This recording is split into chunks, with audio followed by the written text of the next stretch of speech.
idol, say to the community, oh, no, no, no, this is racist, and hope that we're going to be sleeping and we're going to believe it. But we aren't anymore, well, I think, unfortunately. LeBron James he's a smart guy. Yes. And I think perhaps maybe the president should invite him to the White House. Yeah, I would, and have a conversation. If that's too much for LeBron James, I would love to sit down with him and explain to him why the black community is responding and why we like this president. He's a curious guy. He's a smart guy. He cares about the community. And I think all of this is a distraction. There's too much that we all have to do. Absolutely. So great job. Nice talking to you, Candace. Thank you so much. An NYU professor tried to challenge political correctness at his school and found himself targeted by the left.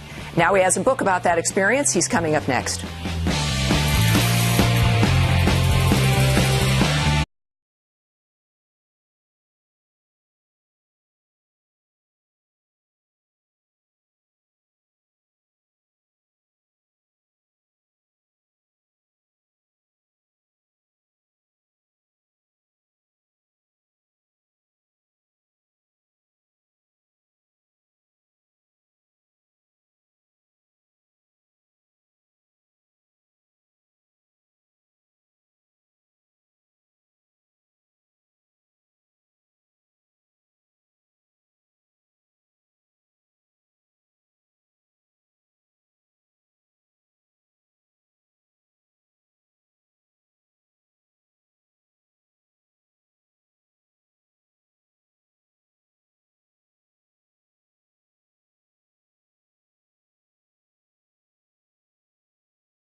This is a Fox News alert. More results are coming in a closely watched race in Ohio.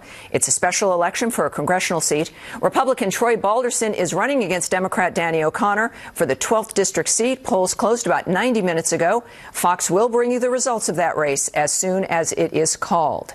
It is time now for campus craziness. At the University of Minnesota, administrators are launching an assault on free speech as they are considering a new policy that could expel any student or fire any faculty member who uses the so-called wrong pronouns for other people. Experts say the policy will likely be unconstitutional, but that may not stop the left.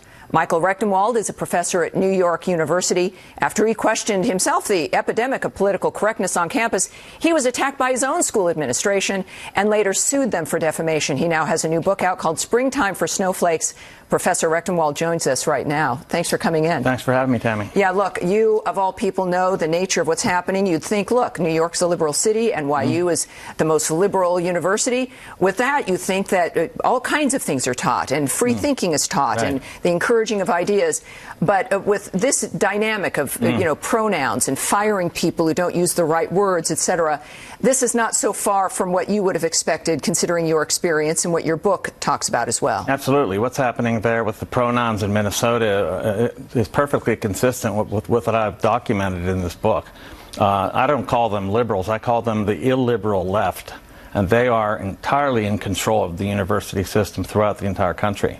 And this is where we have to worry because, of course, once you get out of high school, this is for many people their first experience with something beyond their hometown, with larger ideas, and it really has become a conditioning, if you will. It's like a conditioning camp.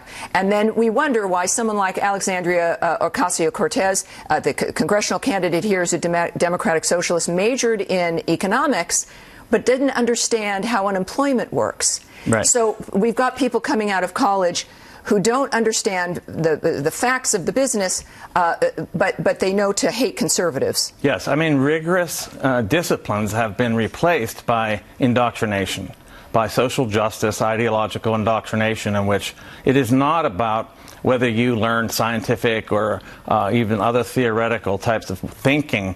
It is rather that you imbibe the correct pablum on a regular basis. And this is it's just a travesty. With the exception of a few universities, this seems to be nationwide. It's not just NYU or other universities.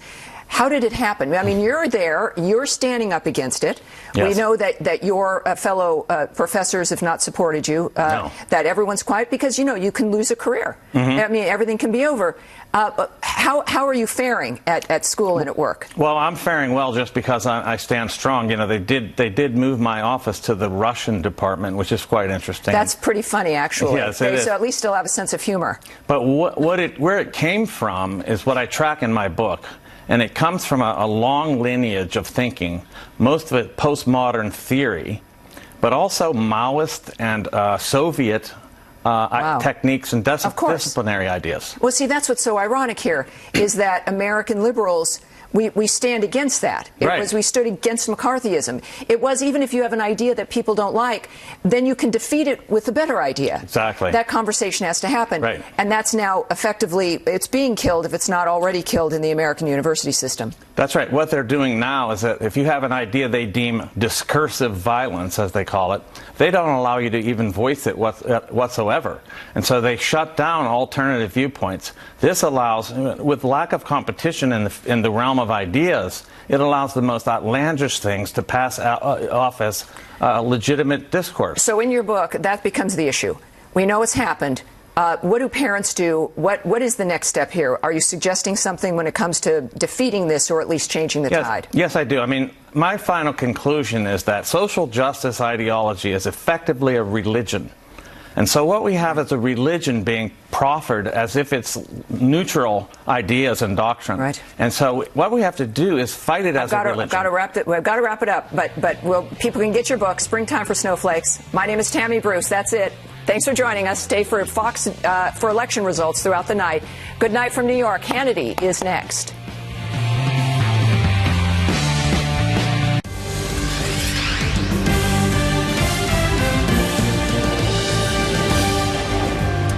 All right, welcome to Hannity Tonight. We have huge, major breaking news on multiple fronts, including election results from 5 states. We're going to be updating the numbers as they continue to roll in. But first, a shocking breaking news report from John Solomon. It is even worse than we originally thought. Tonight, we now have clear evidence that former Associate Deputy Attorney General Bruce Ohr was at the very center of the Clinton campaign's effort to influence, and rig the 2016 election, and actually by using your federal government as a tool to do this against Donald Trump. Now, this is worse than we ever thought. Now, newly declassified texts, personal memos, handwritten notes from Bruce Ohr and Christopher Steele tonight are showing what is a coordinated effort between the Clinton campaign, the Obama administration, to use the infamous Clinton bought and paid for dirty dossier to drag down Donald Trump both before and after the election. We're going to have all the damning new details coming up, plus reaction. John Solomon and Freedom Caucus Chairman Mark Meadows. This is a huge breaking story.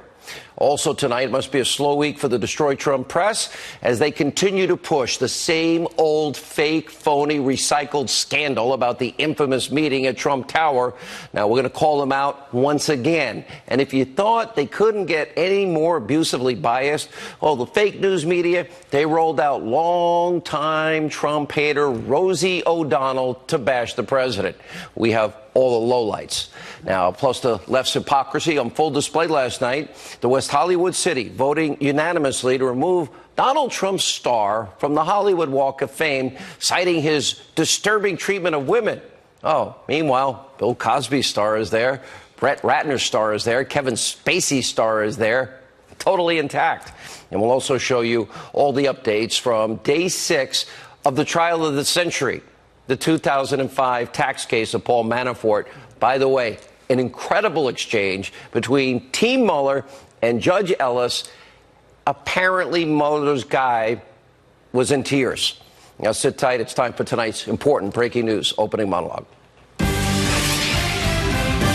All right, for over a year, we have been reporting accurately, and now we know more about Bruce Ohr's suspicious ties to Fusion GPS. Remember, his wife, Nellie Ohr, actually worked with Christopher Steele for Fusion GPS and the ones that put together the Clinton bought and paid for Russian dirty dossier. And as you know, the dossier was a campaign op research document put together by Steele himself. He doesn't stand by it. A former foreign spy, full of Russian lies, full of misinformation, full of propaganda. Hillary paid for it. The DNC paid for it, all by funneling money through a law firm to Fusion GPS. And now, according to John Solomon's reporting tonight, we have clear evidence that Bruce Ohr, the fourth most powerful person in the Obama Justice Department, was working hand in hand with Christopher Steele and Hillary Clinton's op research team, both before and after the election.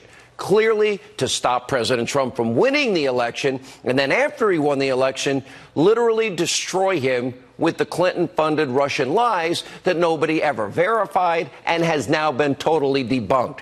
Now let's take a look at some of the most damning evidence. Look at this. July 1st, 2016.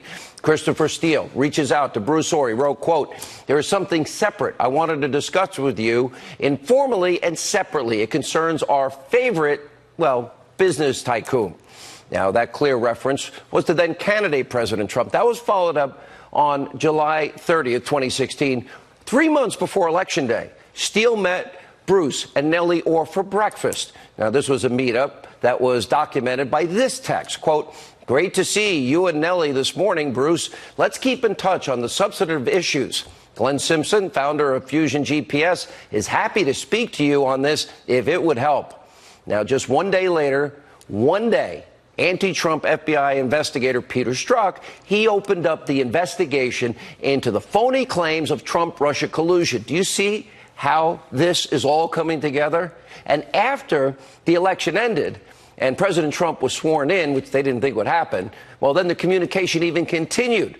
Now, on January 31st, 2017, now president, just sworn in, Steele texted, or, quote, "Just want to check you are okay, still in the situation and able to help locally as discussed, along with your bureau colleagues."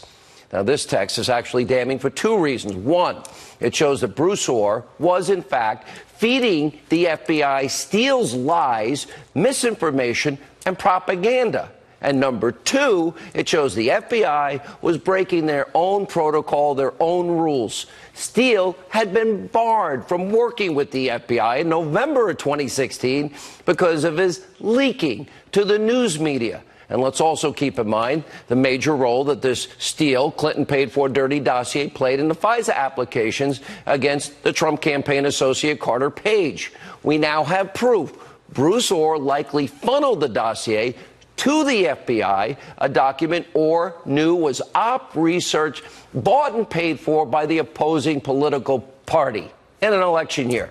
And remember, just yesterday on this program, House Intel Committee Chairman Devin Nunes, he revealed exculpatory evidence was completely omitted from the FBI's FISA applications against Carter Page. Watch this.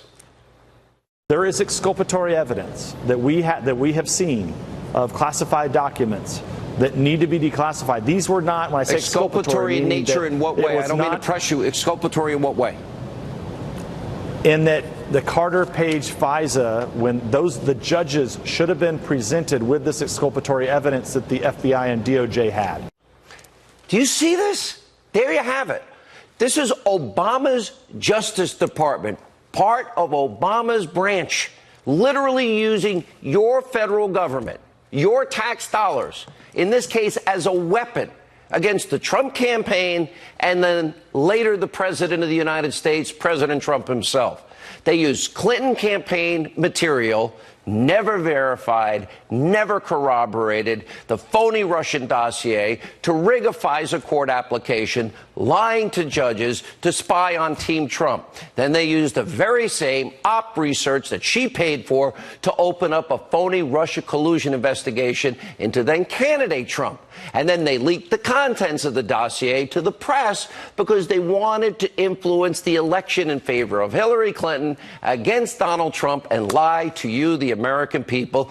And on top of it all, the FBI, on top of Hillary paying Steele through Fusion GPS and the DNC paying him, the FBI paid him. The FBI made 11 payments to Christopher Steele. I have been saying, and now it has all come together, the biggest political corruption, abuse of power scandal in our lifetime. This should outrage every single American. I don't care what your political affiliation is. Let me say this slowly. They tried to steal in the United States of America a presidential election, and we have the evidence. In other words, they abused their power to steal an election, a presidential election. Our Justice Department has been weaponized for pure partisan political gain. We have so much on this major development. We're going to talk to John Solomon and Mark Meadows in just a minute. But in other news, just the latest example of why so many Americans can't trust the media. They've been missing in action on that scandal. Last night, we called them out again for hyping up yet another fake news story about the 2016 Trump Tower meeting between Don Jr. and the, quote, Russian lawyer. Oh, they met before with Fusion GPS and after with Fusion GPS. Anyway, they claimed the president finally admitted to collusion. That's what you have now been hearing for days and days and days. They said there was stunning new evidence that the Trump Tower meeting was political. Okay, it ended up being about adoption. None of this is new. Zero. None of this is stunning. None of this is collusion. We've known for more than a year that Donald Trump Jr. took the meeting, because like everybody else, like Adam Schiff and Hillary Clinton, everybody wants, op research on their political opponents. That didn't stop the media, even though we've known it for well over a year and the president said it, from recycling a fake scandal 2 days in a row, frankly, all weekend. Take a look. President Trump has made an about-face of that much-discussed meeting between his son, Don Jr., and a Russian lawyer at Trump Tower back in June 2016. The president now admitting it was all about getting information on Hillary Clinton. He is now bluntly acknowledging that a Trump Tower meeting central to the investigation was, in fact, about getting dirt on Hillary Clinton from the Russians. All of a sudden now, the president is confirming bluntly what it was all about. He says there was no violation of the law, but he's admitting finally what it was all about. I think we've actually entered now a very different realm because we're no longer speculating. Now we actually have people essentially admitting what happened.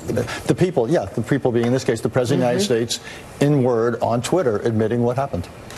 All of this phony, fake, feigned moral outrage over a non-story that the president had talked about, we've reported, they all reported over a year ago. That's why we call them the Destroy Trump press. That's why the American people don't trust you people in the media. And by the way, that's why we'll call you fake news. And if you thought the media's bias couldn't get any worse, well, think again. In order to bash President Trump, there you got fake news CNN, conspiracy TV, MSNBC, rolling out the longest known sufferer of Trump derangement syndrome ever. There she is, Rosie O'Donnell. Last night, literally standing in front of the White House, leading a sing-along protest against her arch nemesis. And naturally, the media was more than happy to give her a platform so she could spew all of her hatred on national TV. Shocking. Take a look. He should not be president, and I don't believe that he's a legitimate president. I believe if it wasn't for Russia, he never would have won. They actually gave him the election. I believe that firmly, and I think a lot of people do. I believe he should be impeached. I'm sickened by Congress that doesn't call for articles of impeachment when we have so much evidence of his horrible high crimes and misdemeanors. Did they come in there and make Trump win when every single exit poll and every person in America knew for sure that Hillary Clinton was going to win? Do you think that there was anything to do with Russia, or just a real big swirl for Donald Trump in these specific areas with the same exact amount of votes that were needed? We're going to stand up at the polls and let him know. And unless he goes in and has the Russians kind of fix it like he did last time in 2016, we're going to see him gone. And that's what I'm waiting and hoping for. Now, Rosie's hatred for the president is widespread among all her friends in Hollywood, all the elite. Last night, the West Hollywood City Council, they voted unanimously. They're removing Donald Trump's star. Oh, how devastating. From the Hollywood Hall of Walk of Fame, in part because of Trump's, quote, disturbing treatment of women. Okay, the move is non-binding. However, because the West Hollywood City Council has no authority over the walk, let's take a look at the stars not targeted last night by the West Hollywood City Council. There we have Bill Cosby, recently found guilty of drugging and sexually assaulting a woman. And then you have dozens of other similar allegations levied against Bill Cosby. Oh, there he is, Kevin Spacey. Oh, yeah, he's facing tons of accusations of sexual misconduct from more than 10 people, including multiple victims who were allegedly abused in their early teens. You got Brett Ratner. He's been accused by multiple women of serious sexual misconduct and assault. Jeffrey Tambor, Oliver Stone, and many others. But the West Hollywood City Council is saying their vote has nothing to do with politics whatsoever.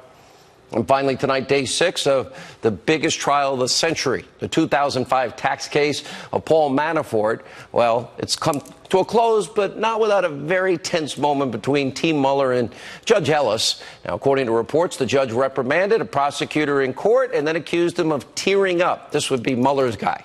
And Judge Ellis repeatedly clashing from day one with members of Mueller's legal team, often questioning the relevance of, quote, the evidence or so-called evidence presented in court. Meanwhile, the prosecution's star witness, Rick Gates, he continued his testimony from the stand. Manafort's defense attorney, they raised serious questions about the character of the star witness, including all the instances he actually, embezzled a ton of money from Paul Manafort. The defense team accused Gates of using the money to fund a secret life and an affair in London. And despite all of that, the odds of Mueller team guy tearing up in court and the judge ripping him, saying, "Look at me." I think the judge knows what's going on here. I think it's pretty obvious. And Glenn Simpson, Freedom Caucus Chairman Mark Meadows, and from the Hill, it's John Solomon. John, it's your story. Let's get to how a senior DOJ official helped Democratic researchers on the Russia case, before and after the election. Yeah, break it down. I think you hit it in your monologue just right, Sean. We now know that Bruce Ohr was not just some ancillary figure. He was a central figure. He was the glue that connected the Democratic opposition research effort to destroy Donald Trump during the election by accusing him of having ties to Russia with the Justice Department and the FBI. And he's not just anybody. He's the deputy to the Deputy Attorney General. That means the same Deputy Attorney General, Sally Yates, who signed the FISA warrant for Carter Page. Her man is meeting outside of the FBI with the primary source. There's been delays, there's been phony redactions, phony claims of national security. As we now learn tonight from this reporting of John Solomon, this is deeper, this is more corrupt, there is a bigger abuse of power, and obviously the government tried their best, the highest levels of the FBI and DOJ, to defeat and then undermine a president of the United States. Tell me if that's wrong. Well, it's amazing that it's taken so long for this to come out. Okay, so now we got Comey, then you got the number 2 guy at the FBI, now you got Bruce Ohr, number 4 at Justice, then we got all the Strzok and Page, then we got everything else in between. How come nothing ever happens to these people? And we're back to we've got Adam Schiff on a tape, literally colluding with a Russian, thinking he's got naked pictures of Donald Trump. Is that a conspiracy? Is that collusion? Is that worse what they're claiming about Trump? And then we got Hillary paying for Russian lies, manipulating the American people, and on top of that, using it to spy on Americans. John Solomon, or Mark Meadows, we'll go to you first. How deep does this go, and when do these people ever get held accountable? Well, we know that there's 2 standards. One for those that are well connected, and we're seeing that as John is reporting tonight. But it goes very deep. If you start to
Live from America's News headquarters, I'm Ed Henry in Washington. The polls have now closed in Ohio, the scene tonight of a special and closely watched election. It pits Republican Troy Balderson against Democrat Danny O'Connor, a neck-and-neck race for a U.S. House seat long held by the GOP. The latest poll numbers show Balderson leading by just about 1 percentage point, with about 67%, 70% of the votes in. Balderson backed by the president. He traveled to Ohio last weekend to stump for the state senator. Some analysts say this could be a test of voter sentiment before the midterms. We're following it live all night. The prosecution's star witness taking the stand again in Paul Manafort's trial. Manafort's longtime associate Rick Gates testified Manafort lied on tax documents to hide foreign accounts, committed fraud. Then Manafort's defense team attacked his credibility, going after him for embezzling money from Manafort. I'm Ed Henry in Washington. We'll have news all night. Now back to Sean.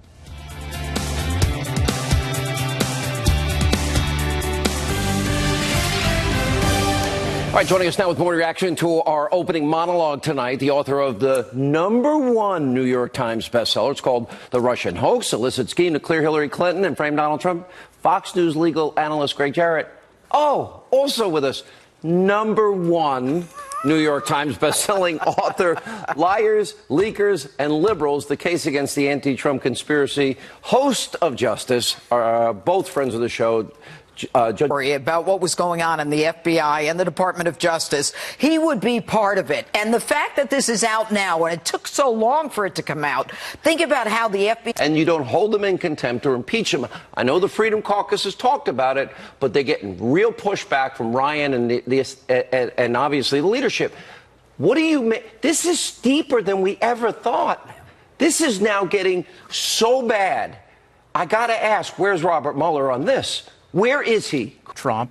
His bias was so severe and pervasive, they should have disassociated themselves from him. After they fired him, unbelievably, they continue to use Christopher Steele in violation of FBI regulations, so they were very devious about it.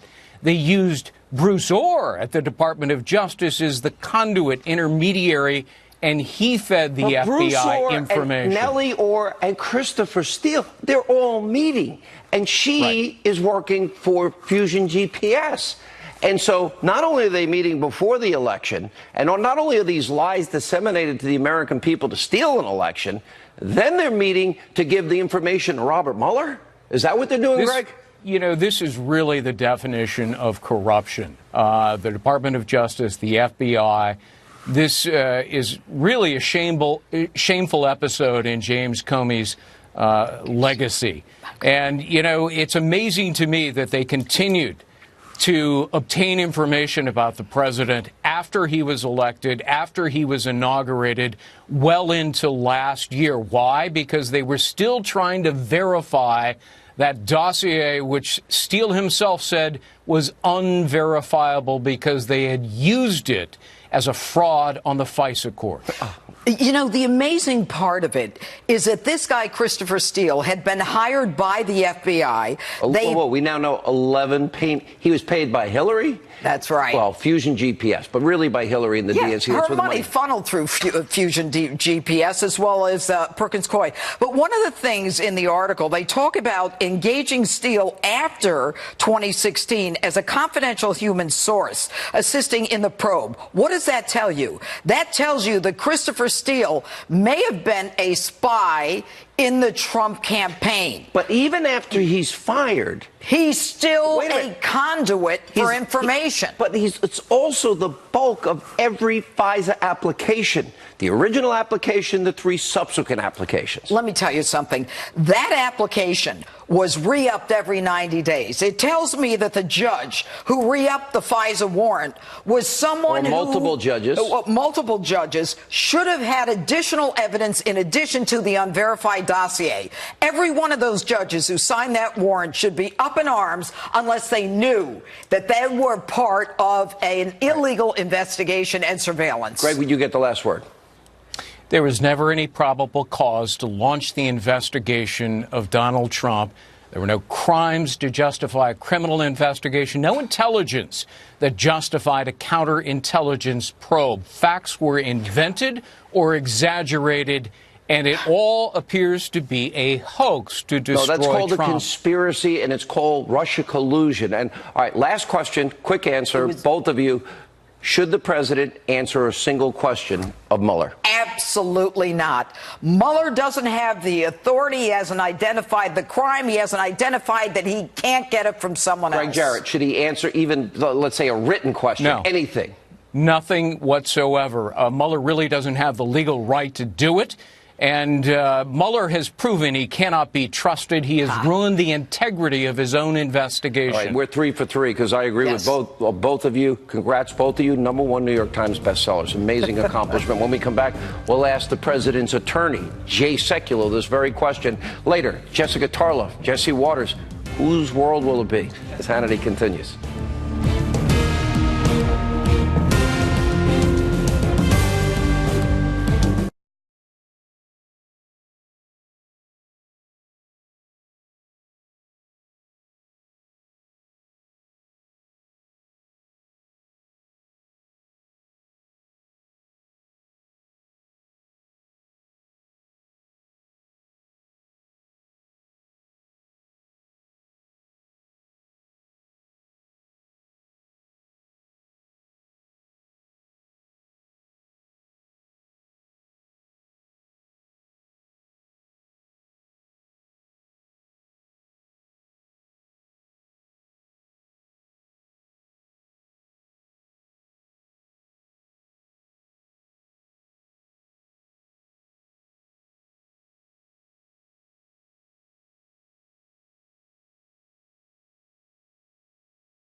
All right, so should President Trump sit down for an interview with the special counsel, Robert Mueller? Joining us now with reaction, President Trump's attorney, Jay Sekulow. Jay, great to see you.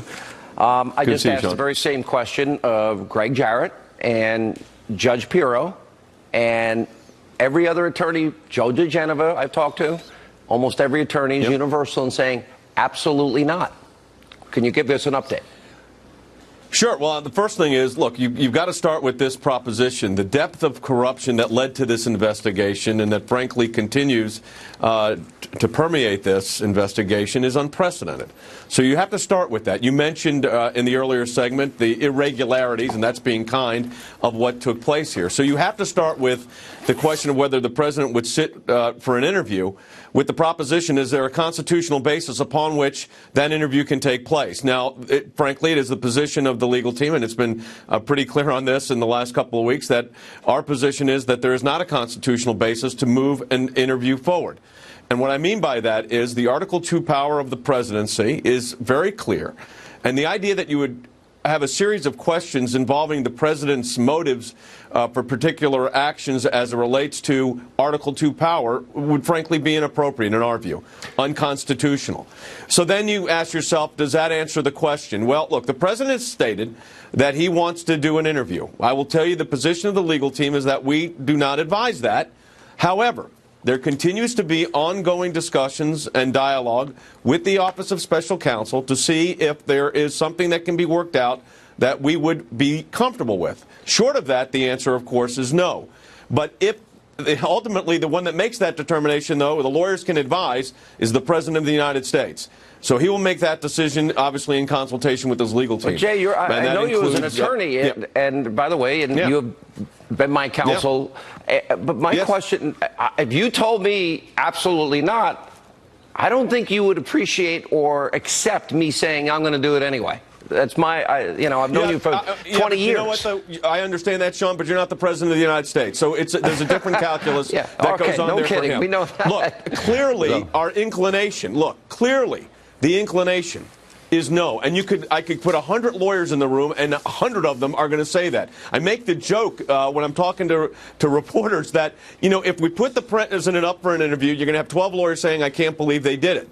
If you don't put the president up for an interview, those same 12 lawyers are going to say, what are they hiding? But if you look at the constitutional issues that are implicated by an interview, it's very serious. It raises very serious constitutional issues that go to the heart of, as you mentioned earlier, separation of powers, Article 2 authority. I've been saying that for a year, and nothing's changed in that regard.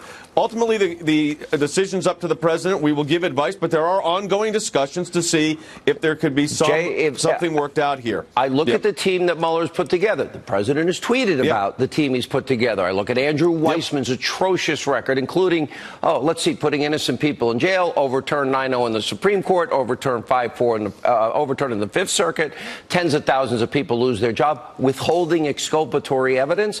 Now, I'm not trying to drag you into that battle, but I've got to ask you, is it the two questions would be about obstruction and collusion. There's no evidence of collusion.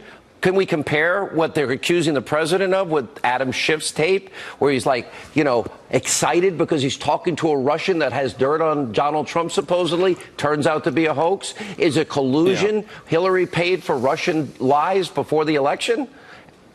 And it was used to get FISA warrants? There's two things here. First of all, I think we got to be clear on this. This idea that there's been no evidence put forward on any type of collusion between the president and Russians. No one's put evidence forward on that. Now, that's number one. Number two, let me tell you this. When people say the word obstruction, I want everybody to understand the context in which this is arising. This is arising in decisions that a president makes under his authority under Article 2. Who's going to work for him? Who's not going to work for him?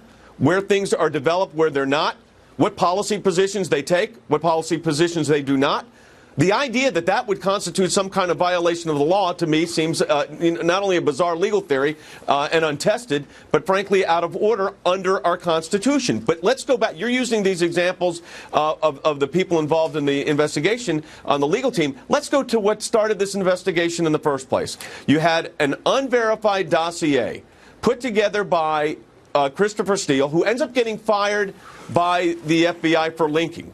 James Comey wants a special counsel, so he leaks a memo that he created based on a conversation that he had with the president. Now, if an FBI agent did that, could you imagine the repercussions of leaking that memo? Then it gets even better.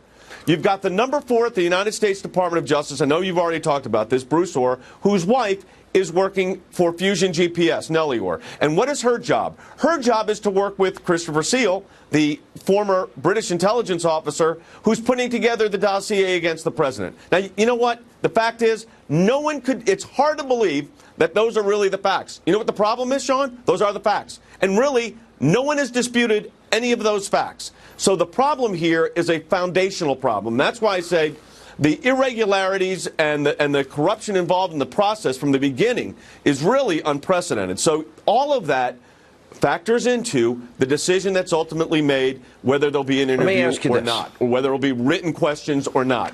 That decision, we're close to making that decision. I don't ever give dates. How is this going to end? When is this going to end? Yep. I think it ends soon. I cannot give you the date because here's what happens. Let me give you the process. Bob Mueller, under his authority, will issue a report. That report, though, does not go to the Congress. This is not an independent counsel. It would go to the Deputy Attorney General, who's the acting Attorney General, and then he will determine what goes forward. At the same time, quite frankly, we are developing a report that is going to lay out all of these issues that we've talked about. So that's how this is not a trial. And people need I think people understand that now. This is not a trial in the traditional sense of anything. This is a political process that is going forward. And I want to be clear here. The constitutional issues, which is the reason I was involved in this case in the first place, in fact, are the major issues that this investigation turns on. There are serious constitutional implications of this, not just for this president, but for the presidency. And that's what history will remember. So that's why we've got to be very careful and very direct on how we move forward. Let me ask you one last question, if I may. Yep. The president has the power to declassify all of the subpoenaed documents that Congress has been withholding. And they've not been living up to the subpoenas. I don't think I'd get away with that, even with you as my great attorney. Yeah. The president has the power to demand they be literally unredacted and released. Why doesn't he do that? Well, look, he's respecting a process that's in place that his White House team, that is not a decision we make as his private lawyers, as counsel of the president. We are not the White House counsel. So that's a decision that's made within the context of the White House and their purview. That decision, I'm sure, is being discussed and the issues are being discussed. So I'm not going to defend what has or has not happened there because that's outside of our jurisdiction. Needless to say, and I think this is fair to say, and the American people are asking for this, transparency is important here.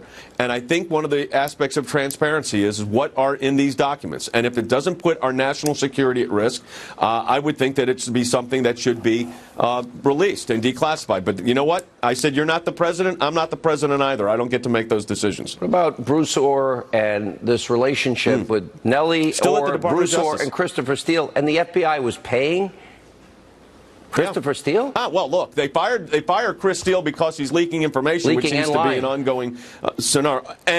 But yet Bruce Orr is still having conversations with him.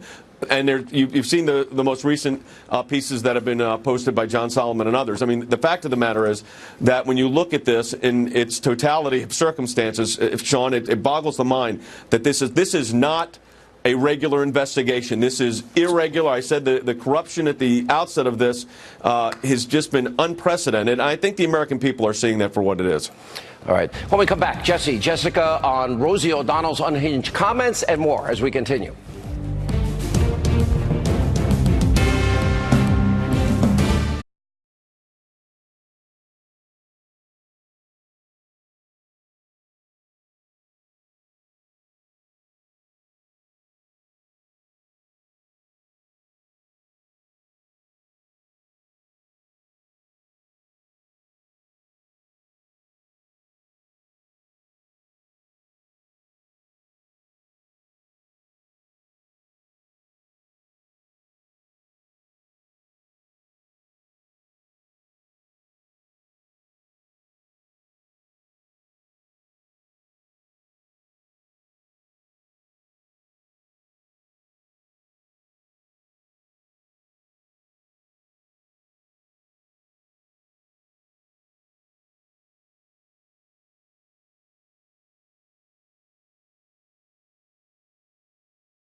Live from America's News headquarters, I'm Ed Henry again in Washington. We have a major story breaking in Ohio. We continue to keep a very close eye on this special election in the Columbus area of Ohio. It pits Republican Troy Balderson against Democrat Danny O'Connor, a neck-and-neck race. We knew it was going to be close for this U.S. House seat long held by the Republicans. It's even closer than we thought. The latest numbers show the two candidates tied basically at 49.7% each, with 85% of the votes in. But the Democrat has...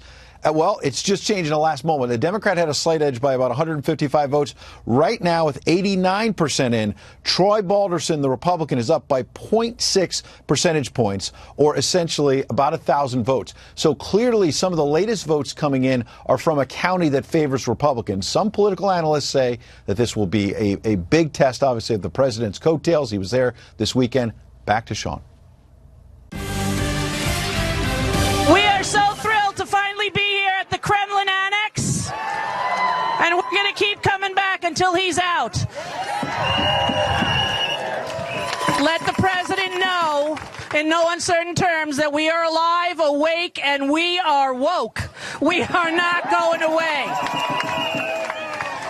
Good silent people are the wind behind evil. Rosie O'Donnell, protest outside the White House last night. The president wasn't there.